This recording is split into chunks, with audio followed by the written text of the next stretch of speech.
Assalamualaikum warahmatullahi wabarakatuh. Selamat bertemu kembali pada video pembelajaran mata kuliah Sistem Jaminan Mutu Hasil Pertanian. Semoga semuanya dalam keadaan sehat. Pada video kali ini kita akan membahas tentang dokumentasi sistem mutu. Ya.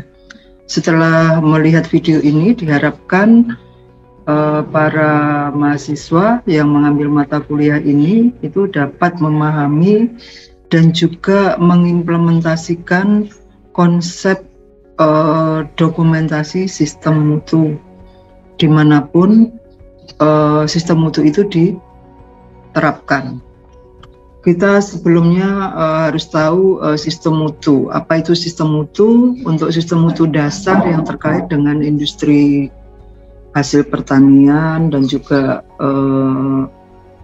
industri-industri lain itu adalah terutama industri pertanian itu adalah GAP, ya, sistem mutu dasar, Good Agriculture Practices, kemudian Good Handling Practices atau sering disebut GHP, kemudian kalau di industri pengolahannya itu adalah Good Manufacturing Practices, sedangkan di distribusi adalah Good Distribution Practices.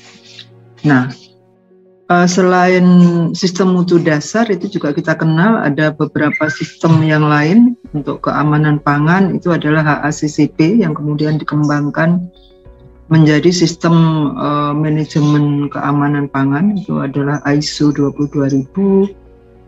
Kemudian untuk sistem jaminan halal itu adalah HAS 23000. Kemudian sistem manajemen umum itu ISO 9000 dan turunannya 9001 ya. Untuk lab itu ISO 17025 dan seterusnya. Nah, sebelum dan pada saat penerapan sistem-sistem ini, maka diwajibkan organisasi tadi membuat dokumentasi sistem mutu. Ya, jadi seperti apa dokumentasi sistem mutu? Langkah-langkahnya seperti ini. Jadi kalau organisasi ingin menerapkan sistem mutu itu dimulai dari komitmen manajemen, ya terutama top manajemen. Nah, tentu ini sebelum ini harus mengenal dulu apa itu sistem mutu yang ingin diterapkan. Kemudian biasanya dibentuk tim khusus, ya, atau yang terkait dengan sistem mutu, yang penanggung jawab sistem mutu, ada timnya, kemudian akan mengikuti pelatihan untuk menyusun dokumentasi sistem mutu. Nah, disinilah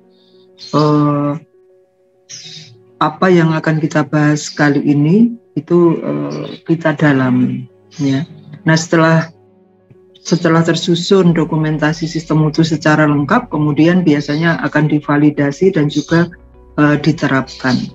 Nah, kira-kira ini apalagi kalau suatu organisasi tadi ingin mendapatkan suatu sertifikasi atau pengakuan, apakah kalau laboratorium atau lembaga penilai itu mendapatkan akreditasi, tetapi kalau untuk sistem mutu organisasi yang bukan lembaga penilai ini akan mendapatkan sertifikasi. Nah, apa itu dokumentasi sistem mutu? Adalah suatu proses pengumpulan, pemilihan, pengolahan, dan penyimpanan informasi yang berhubungan dengan sistem mutu. Jadi bukan kata benda, ya. Jadi proses, ya. Kalau dokumennya itu kata bendanya. Nah, sistem mutu tadi sudah kita kenal, maka kemudian kita kenal dokumen. Nah, kemudian dokumentasi ini adalah prosesnya. Nah, ruang lingkupnya untuk dokumentasi sistem mutu itu apa saja?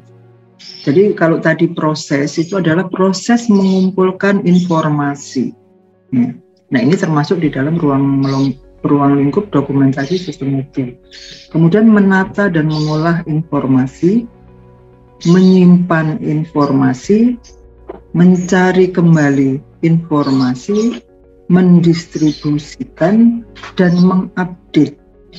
Jadi lengkap, ya. Jadi mulai dari mengumpulkan atau membuat dokumennya, kemudian menata dan mengolah, bagaimana menyimpan, bagaimana mencari kembali pada saat dibutuhkan, kemudian kepada siapa saja dokumen tadi diberikan, kemudian apabila ada kekurangan atau ada perbaikan terhadap dokumen tadi, bagaimana cara mengupdate-nya, memberi tanda dan seterusnya, sehingga dijamin bahwa dokumen itu selalu update, ya, selalu update. Jangan sampai seseorang yang memang harusnya memegang dokumen yang masih berlaku itu masih menggunakan dokumen yang sudah kadaluarsa.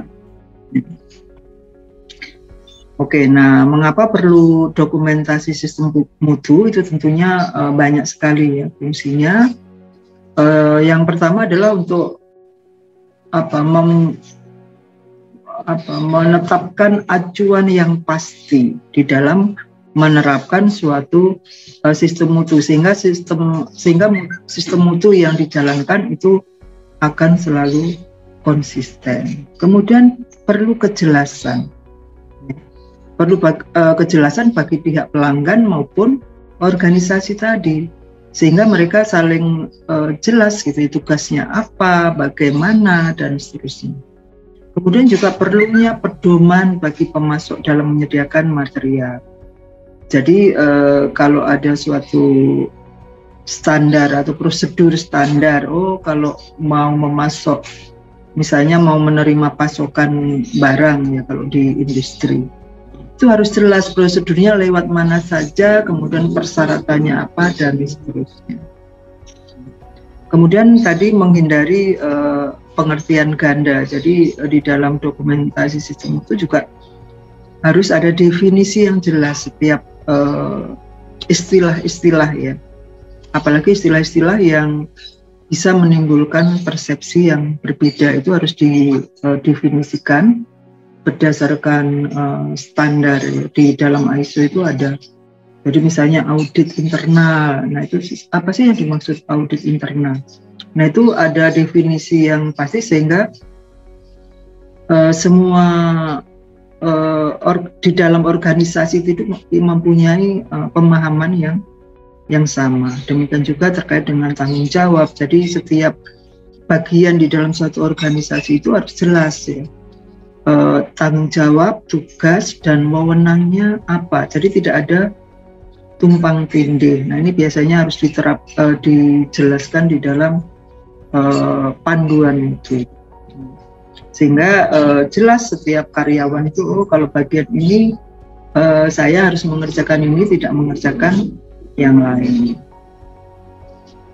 Nah tujuan dan manfaat dari dokumentasi sistem itu adalah menguraikan sistem manajemen mutu organisasi, kemudian juga memberikan informasi timbal balik ya, kemudian mengkomunikasikan kepada karyawan tentang komitmen manajemen terhadap mutu ya, jadi supaya semuanya jelas dan seterusnya. Ini barangkali nanti bisa dibaca sendiri, cukup banyak ya. Jadi memberikan konsistensi, memberikan supaya pelanggan itu lebih percaya, karena kalau sudah menerapkan sistem, ada dokumentasi sistemnya, itu akan lebih ajak ya, sehingga pelanggan juga menjadi lebih percaya. Kemudian juga menunjukkan bahwa kalau sudah suatu organisasi itu sudah mendapatkan sertifikat, misalnya ISO 17025 untuk laboratorium, itu pihak-pihak terkait baik pelanggan maupun yang lain itu akan percaya bahwa laboratorium tadi memang sudah mampu melakukan suatu pengujian ya, dengan hasil yang bisa dipercaya, bahkan tidak hanya secara nasional tetapi juga secara global. Nah ini keuntungan dari sistem mutu dan juga dokumentasi sistem mutu. Nah, dokumen sistem mutu yang baik itu biasanya mudah digunakan, ya, mudah dimengerti. Jadi jangan ada suatu dokumen yang kemudian rumit, ya, rumit dan sulit dimengerti.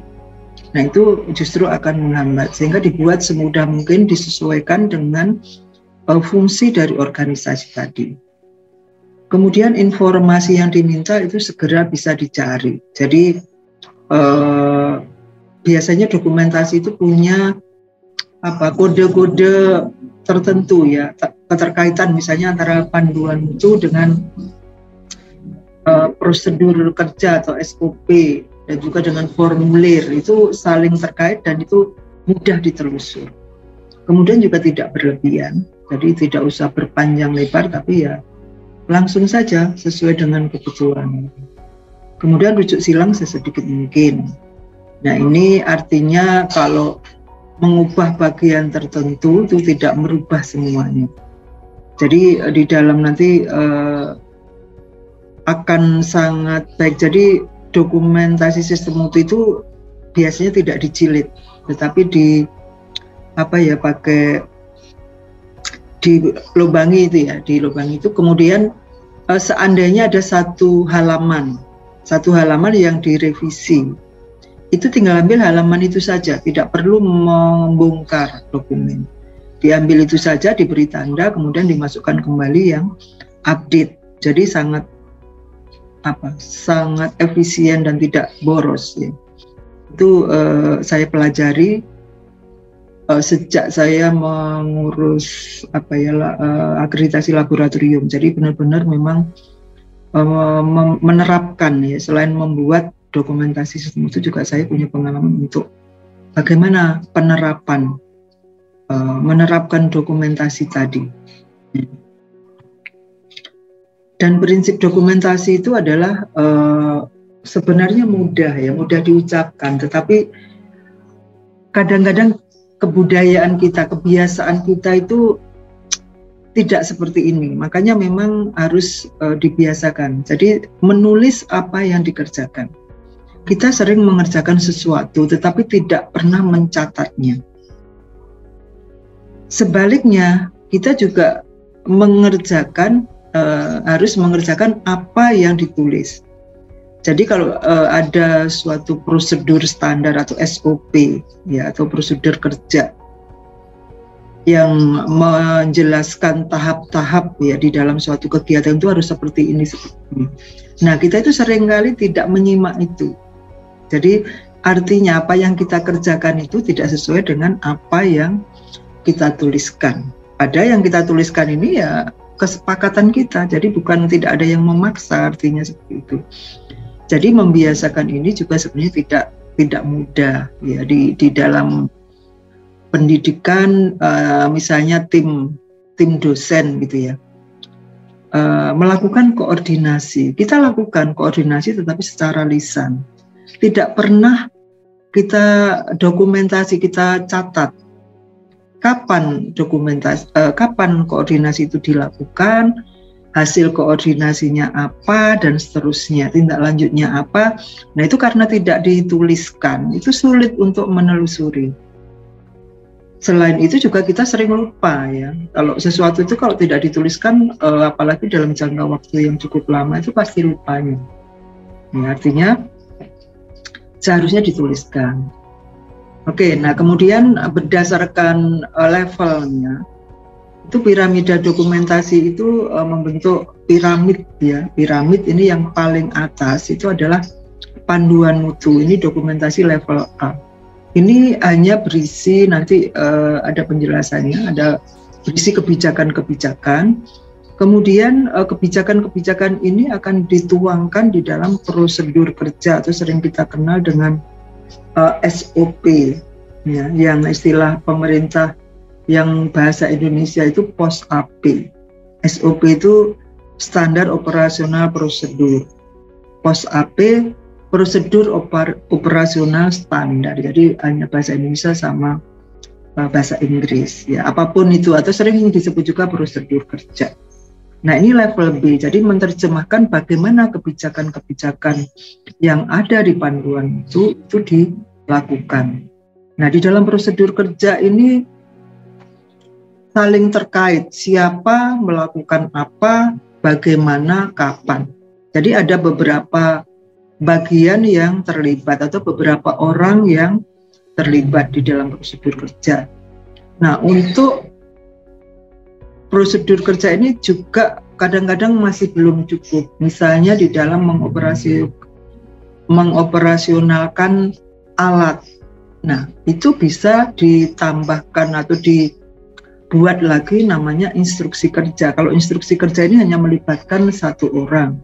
Ya, misalnya instruksi kerja untuk menggunakan alat timbang digital misalnya. Nah, itu kan hanya berlaku untuk satu orang operator yang akan menggunakan timbangan tadi. Misalnya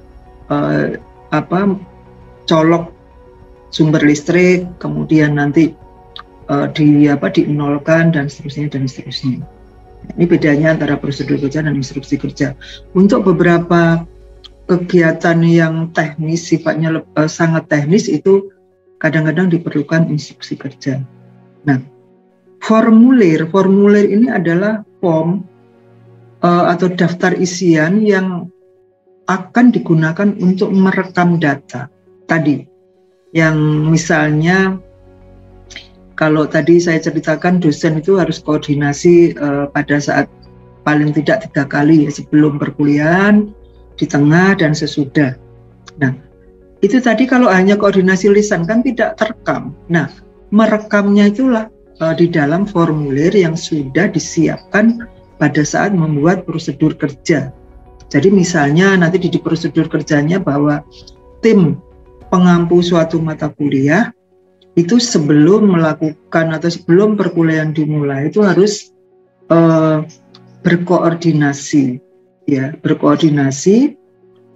dengan mengisi nanti formulir yang telah tersedia, formulir nomor sekian. Nah, di situ tertulis kapan, siapa saja yang hadir misalnya. Kemudian yang dikoordinasikan apa? Misalnya pembagian mata kuliah, siapa yang duluan, siapa yang tengah, dan seterusnya. Ya. Nah, kemudian hasilnya seperti apa? Nah, itu ada di dalam formulir ini, sehingga formulir ini memang sudah disiapkan untuk diisi. Nah, formulir yang sudah diisi itu nanti namanya adalah rekaman, ya, rekaman. Jadi form yang sudah diisi namanya rekaman. Nah, ini gambaran dari dokumen sistem mutu, ya, level-levelnya seperti itu. Dan ini harus dibuat di awal pada saat suatu organisasi itu akan menerapkan suatu sistem. Nah, modelnya seperti apa itu sangat tergantung dari sistem mutu yang diacu, ya. Misalnya karena nanti di panduan mutu ini isinya juga ada persyaratan-persyaratan sistem mutu tertentu. Nah, itu harus dipenuhi. Ya. Jadi panduan mutu ini modelnya akan sangat tergantung, isinya sangat tergantung dari sistem mutu yang diacu. Misalnya ISO 17025 dengan ISO 9001. Tentu poin-poinnya beda, isinya ya, terutama isinya beda. Ya, mengikuti panduan masing-masing sistem. Jadi kalian dikenalkan supaya nanti pada saat masuk dalam suatu organisasi sudah tidak asing lagi, ya, dengan adanya formulir, dengan adanya prosedur kerja, panduan itu, dan seterusnya. Nah, ini tadi yang sudah saya jelaskan. Nah, kemudian siapa sih yang membuat dokumentasi sistem itu? Itu bukan satu orang, ya, bukan borongan, tetapi adalah tim-tim yang terkait di dalam organisasi tadi, meskipun kadang-kadang dibantu atau didampingi oleh konsultan, ya, konsultan itu yang memang paham suatu persyaratannya, tetapi isi atau kegiatan itu yang paling tahu adalah karyawan di suatu organisasi tadi. Ya, jadi orang lain, orang luar itu tidak paham, tetapi yang paling paham hanya nanti kemudian dibuat disesuaikan aturan, persyaratan dan seterusnya itu sesuai dengan sistem itu yang diacu. Nah, itu yang paling paham adalah tadi mungkin konsultannya atau seseorang yang sudah mendapat pelatihan-pelatihan sehingga sudah lebih paham ya tentang format dan seterusnya. Nah, ini manfaat panduan mutu ya, menyampaikan kebijakan dan tujuan mutu, memberikan gambaran tentang sistem mutu yang diterapkan, kemudian menjadi dasar pertama dalam audit sistem mutu ya. Sudah tercakup belum persyaratan-persyaratan? Kemudian merupakan bagian dari kegiatan sertifikasi. Kemudian juga sebagai alat untuk meyakinkan pelanggan dan juga menjadi acuan di dalam penerapan sistem mutu. Jadi semacam undang-undang dasarnya ya. Jadi panduan mutu itu pokok-pokoknya ada semua di panduan mutu. Nah, strukturnya tadi saya sampaikan sangat tergantung dari sistem mutu yang diacu, tetapi nanti bedanya di sini. Jadi biasanya ini hampir sama, cover, daftar isi, daftar dan status perusahaan, daftar distribusi, artinya distribusi ini siapa saja yang berhak memegang dokumen-dokumen tertentu tadi. Kemudian ruang lingkup dari sistem ini, pendahuluan, istilah dan definisi tadi supaya tidak ada pengertian ganda. Nah, kemudian ini juga wajib setiap sistem mutu apapun ada kebijakan mutu, tujuan dan komitmen perusahaan. Ini harus ditandatangani oleh pimpinan atau top manajemen biasanya. Nah, kemudian penjabaran organisasi, tanggung jawab dan kewenangan. Nah, tadi supaya tidak ada tumpang tindih ini wajib juga. Nah, kemudian yang beda di sini, penjabaran elemen sistem mutu ini sangat tergantung lembaganya dan juga sistem mutunya. Kemudian lampirannya, ada lampiran, ini opsional ya, jadi kalau memang harus ada lampiran ya dilampirkan, dan juga daftar prosedur terkait yang ada di sini. Nah, ini kira-kira gambaran panduan mutunya. Jadi buat panduan mutu ini juga tidak mudah ya, jadi perlu waktu dan konsentrasi dan juga keahlian. Nah, tadi di dalam panduan mutu ada kebijakan mutu ya. Kebijakan mutu ini menyatakan tujuan perusahaan dalam hal mutu dan juga komitmen, sebenarnya semacam janji ya, dari pimpinan. Ini harus ditandatangani oleh pimpinan perusahaan atau pimpinan suatu organisasi. Nah, ini menguraikan bagaimana kebijakan mutu diketahui dan dimengerti oleh karyawan, dan juga bagaimana kebijakan mutu diterapkan dan dipelihara. Nanti kita akan coba lihat contoh ya. Contohnya ini misalnya kebijakan mutu laboratorium pengujian mutu hasil pertanian. Kebetulan lab yang saya di lab ini sudah akreditasi, sudah reakreditasi ya di Fakultas Pertanian. Nah, ini membuat kebijakan yang ringkas seperti ini. Misalnya laboratorium PMHPF Unila memberikan layanan pengujian residu pestisida karena memang ruang lingkupnya ini. Nah, secara tepat, cepat, akurat ya, didukung SDM yang kompeten dan sarana prasarana yang memadai, serta secara konsisten menerapkan sistem manajemen mutu ISO 17025. Mengapa ini harus disampaikan? Karena inilah sistem mutu standar untuk manajemen laboratorium. Nah, ini ditetapkan kapan dan juga harus ditandatangani oleh top manajemen ya. Jadi namanya juga kebijakan atau tadi janji dari pimpinan manajemen ya. Nah, ini contoh nanti bisa latihan kita ya, bisa latihan nanti untuk membuat kebijakan mutu, misalnya organisasinya apa, sistem mutunya apa. Jadi nanti kalian harus punya kemampuan untuk mencoba mengimplementasikan bagaimana sih membuat kebijakan itu. Nah, ini contoh kalau kebijakan halal ya, kebetulan ini juga sistem mutu, sistem jaminan halal ya. Nanti juga kita akan di dalam mata kuliah ini, nanti di video yang lain kita juga akan kenalkan ya, sistem jaminan halal. Nah, nanti beda lagi untuk 9.000 dan seterusnya. Nah, kemudian tadi level di bawah dari panduan mutu itu adalah prosedur kerja. atau mau dinamakan SOP atau post AP, itu intinya adalah sama. Nah, ini merupakan rangkaian atau tahap kegiatan di dalam suatu bidang tertentu di suatu organisasi atau perusahaan tadi. Contohnya saja bahwa audit internal itu wajib dilakukan untuk semua sistem mutu apapun itu. Ya, nah, tentu itu kegiatan yang penting dan harus ada prosedurnya bagaimana melakukan audit internal. Terus tadi dokumen itu harus didistribusikan, disimpan, kemudian juga diupdate. Bagaimana caranya? Nah, tentu harus dibuat prosedur pengendalian dokumen dan juga yang lain. Ini di dalam satu sistem itu bisa ada puluhan prosedur ya, tergantung dari keluasan cakupan, ya, ruang lingkup. Kalau perusahaan itu besar, kegiatannya banyak, tentu prosedurnya akan juga harus banyak. Ini salah satu atau dua di antara yang wajib ada di dalam setiap dokumentasi sistem mutu apapun.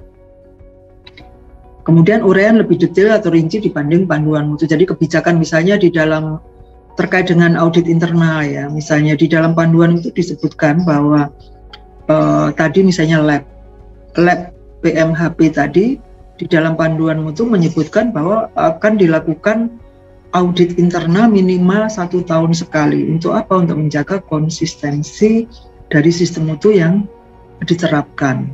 Nah, hanya disebut seperti itu, 1 tahun sekali minimal di dalam panduan mutu. Nah, bagaimana melakukan audit itu akan diperjelas di SOP ini atau di prosedur kerja ini.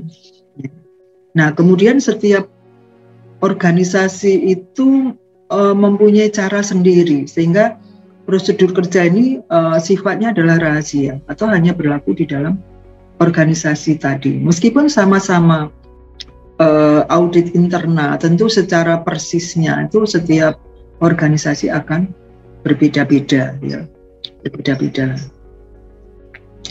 Kemudian tujuannya untuk memberikan petunjuk bagaimana hal-hal yang dituliskan dalam panduan itu dapat dilaksanakan.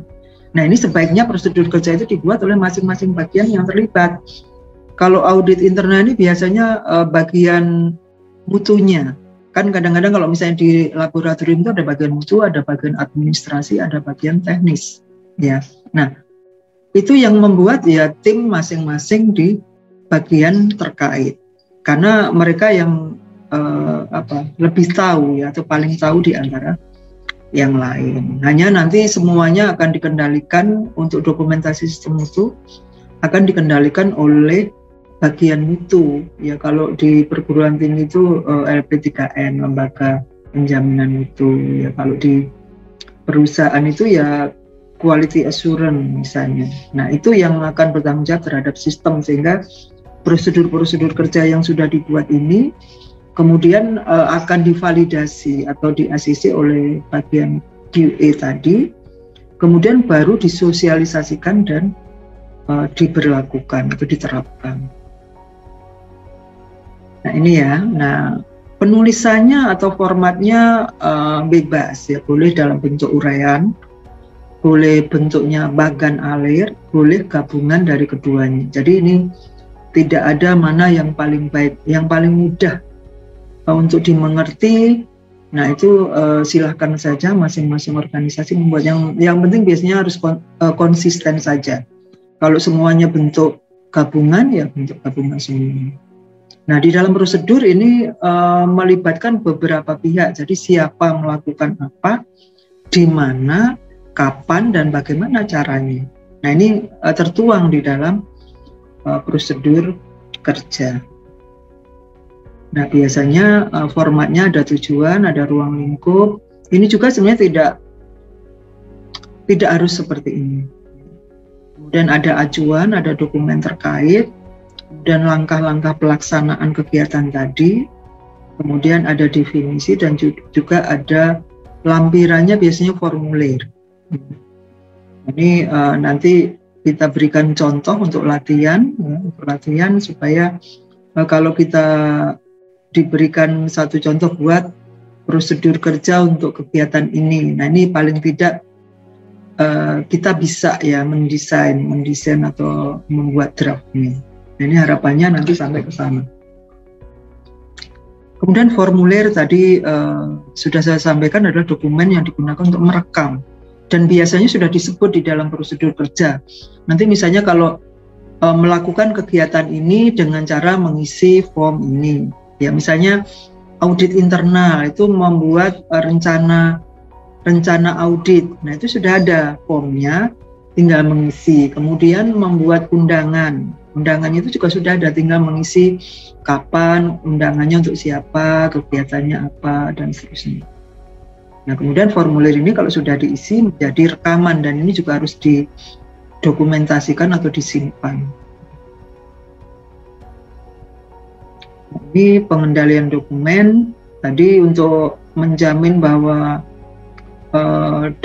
semua dokumen yang beredar itu adalah resmi, kemudian harus jelas siapa yang pegang ya.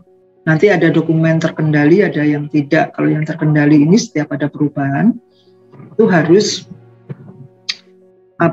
divalidasi oleh yang berwenang, dan juga yang daftar distribusi, siapa saja yang pegang diagram kendali itu harus mendapatkan tembusan ya, untuk perubahan-perubahan tadi. Jadi biasanya caranya kalau ada perubahan kemudian disosialisasikan, kemudian dokumen lembar yang tadi dirubah itu ditarik, dicap kadaluarsa atau dicoret begitu, kemudian diganti dengan yang baru sehingga selalu update. Nah, ini hanya dokumen yang terbaru yang dipakai. Kemudian penanggung jawab harus jelas. Kemudian harus ada prosedur untuk perubahan, penerbitan, dan juga pergantiannya seperti apa. Kemudian selalu harus ada identifikasi dokumen. Jadi sangat bagus. Jadi dokumen itu misalnya, ini harus dipegang bagian mutu, untuk panduan mutu misalnya yang sama. Ini yang harus dipegang oleh tadi beberapa daftar tadi, boleh bagian teknis, boleh bagian top manajemennya misalnya. Nah, itu ada identitasnya sehingga tidak saling tertukar ya. Jadi masing-masing pemegang itu ada identitas, kemudian dokumen sendiri juga ada identitasnya. Nah, untuk dokumen-dokumen yang memang dibutuhkan itu juga harus mudah diakses oleh personil yang memerlukan. Jadi tidak di-keep oleh seseorang ya, karena memang ya panduan ya, pegangan, tidak hanya untuk dipajang, kira-kira seperti itu. Jadi personil yang memerlukan itu harus tahu di mana mengaksesnya, apakah di elektronik ataukah dia hard copy. Nah, untuk lebih jelasnya nanti pada waktu yang terpisah kita bagi kelompok dengan kita bagi saja menjadi 5 kelompok ya, dengan tugas setiap kelompok berbeda-beda. Di sini untuk kelompok 1 untuk sistem mutu GMP, kelompok 2 ISO 9000, kelompok 3 SJH, kelompok 4 ini 17065 ini LS Pro ya, lembaga sertifikasi produk. Kemudian yang kelompok 5 lab penguji ISO 17025. Jadi ini sistem mutunya yang berbeda, tetapi yang ditugaskan adalah sama. Jadi sebelum membuat dokumentasinya harus mengenal dulu sistem mutu, ya, harus mengetahui, terutama harus pegang panduan, ya, panduannya dari GMP ini seperti apa, ISO 9000 seperti apa, persyaratan dan seterusnya. Nah, kemudian yang ditugaskan adalah tentukan satu jenis organisasi yang tepat. Jadi yang harusnya menerapkan GMP itu siapa, ya, organisasi apa. Nah, ini supaya kita tidak semua sistem itu bagus dilaksanakan, kan banyak sekali sistem. Nah, mesti cocok dengan kebutuhan dari organisasi tadi. Contohnya saja, misalnya kalau GMP itu tentu yang menerapkan adalah industri, ya, industri terutama industri pangan, ya, karena GMP itu adalah cara produksi pangan yang baik, yang aman. Nah, sehingga siapa yang menerapkan itu adalah suatu industri pangan yang biasanya dipersyaratkan untuk mendapatkan MD atau izin edar ya dari BPOM, sehingga ini cocoknya untuk itu. Nah, bagaimana dengan sistem yang lain tadi? Nah, tentu harus pas yang diadopsi. Kemudian sebutkan dokumen apa saja yang harus dibuat. Nah, ini di awal ya, terutama di awal seandainya organisasi tadi mau menerapkan sistem mutu tadi, itu apa saja dokumen yang harus disiapkan. Kemudian tidak perlu membuat panduan mutu secara utuh, tentu ini perlu waktu lama. Paling tidak dibuat saja list poin-poin di dalam panduan mutunya. Jadi semacam daftar isi, ya. Itu apa saja secara lengkap disesuaikan dengan sistem mutu yang tadi ditugaskan di masing-masing kelompok. Tentu beda-beda nanti. Kemudian list prosedur kerja yang harus ada, yang wajib dan juga yang sebaiknya ada. Ya, dengan kita mengetahui kegiatan organisasinya tadi, kita tahu sistem mutu yang dianut, tentu kita juga tahu kira-kira prosedur kerja apa saja yang harus ada. Nah, ini minimal berapa ya?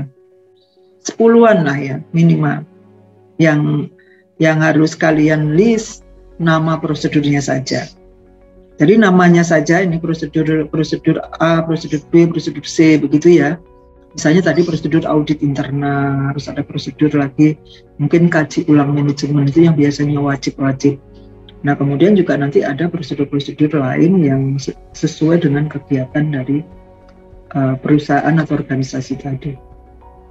Kemudian buat satu contoh PK ya, yang lengkap, prosedur kerja yang lengkap. Ya, ambil satu kegiatan, ambil satu nama prosedur kerja ini, kemudian buat secara lengkap, satu utuh gitu, satu prosedur kerja itu seperti apa. Kemudian juga satu contoh formulir yang terkait dengan prosedur kerja ini, satu saja formulirnya. Tetapi formulir yang memang sudah siap untuk diisi, kira-kira seperti itu.